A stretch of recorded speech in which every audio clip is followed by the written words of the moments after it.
Salam sejahtera bagi kita semua. Taubik pun. Yang saya hormati para juri serta saudara-saudari sekalian, para penyokong gerakan anti-human trafficking.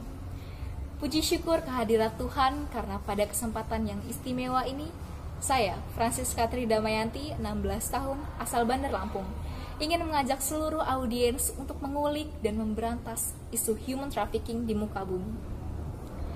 Saudara-saudari yang saya banggakan, di bumi ini kita hidup bersandingan dengan banyak manusia lain, bahkan hingga miliaran manusia berjuang untuk hidup bersama kita. Namun, sadarkah kalian bahwa di antara miliaran orang tersebut, banyak manusia yang hidupnya diperlakukan seperti tidak ada nilainya? Mengapa saya bisa katakan hal tersebut? Karena nyatanya, praktek perdagangan manusia masih terjadi di antara kita. Secara sederhana, perdagangan manusia atau human trafficking dapat didefinisikan sebagai segala transaksi jual-beli terhadap manusia yang melibatkan kekerasan dan paksaan, yang tujuannya adalah eksploitasi untuk mendapatkan keuntungan ekonomi bagi para pelaku. Dari definisi tersebut dapat dikatakan bahwa human trafficking menjadi pelanggaran serius bagi hak asasi manusia. Berdasarkan data menurut International Labour Organization, mencatat lebih dari 40 juta orang di dunia menjadi korban TPPO pada 2020, hanya dalam kurun waktu 1 tahun.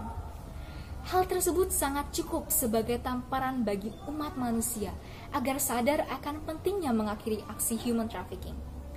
Tentu, sangat sulit bagi masyarakat sendiri dalam mengakhiri perdagangan manusia, apalagi dalam skala yang sangat besar. Maka, peran pemerintah menjadi yang vital dalam menangani hal ini. Untuk saat ini, mari kita lihat saja terlebih dahulu upaya dari pemerintah Indonesia. Pada tahun 2017, pemerintah Indonesia telah membentuk gugus tugas pencegahan dan penanganan tindak pidana perdagangan orang dan telah menyiapkan mekanisme pemantauan untuk mengawasi agen-agen perekrutan dan pelatihan tenaga kerja, serta pusat-pusat rehabilitasi. Pihak yang berwenang pun telah menetapkan tindak pidana bagi para pelaku dan berhasil menuntaskan kasus-kasus yang bersangkutan. Perwakilan Indonesia di luar negeri pula telah menyelamatkan 314 orang dan diberi perlindungan di rumah aman yang disediakan oleh pemerintah Indonesia. 281 orang telah dipulangkan dan dirawat oleh Departemen Sosial. Sebanyak 220 saksi yang merupakan korban perdagangan berada di bawah perlindungan Lembaga Saksi dan Korban Indonesia. Indonesia pula berperan aktif dalam forum-forum terkait perdagangan manusia. Pemerintah sudah mengambil tindakan dalam upaya mengakhiri isu ini. Lantas pertanyaannya adalah, mengapa tidak usai juga keresahan ini? Indonesia kini berada di tier 2, yang berarti pemerintah Indonesia belum sepenuhnya memenuhi standar minimum pemberantasan tindak pidana perdagangan orang, namun sedang melakukan upaya yang signifikan untuk memenuhinya.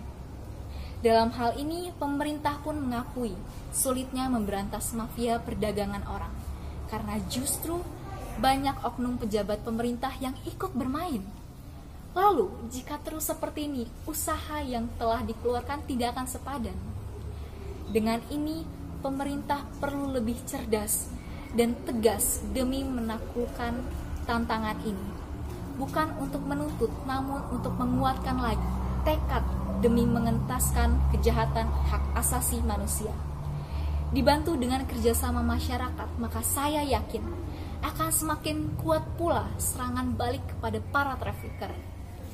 Akhir kata, saya ucapkan maaf atas segala kata yang tidak berkenan di hati dan terima kasih atas waktu yang telah diberikan. And human trafficking, break the bias.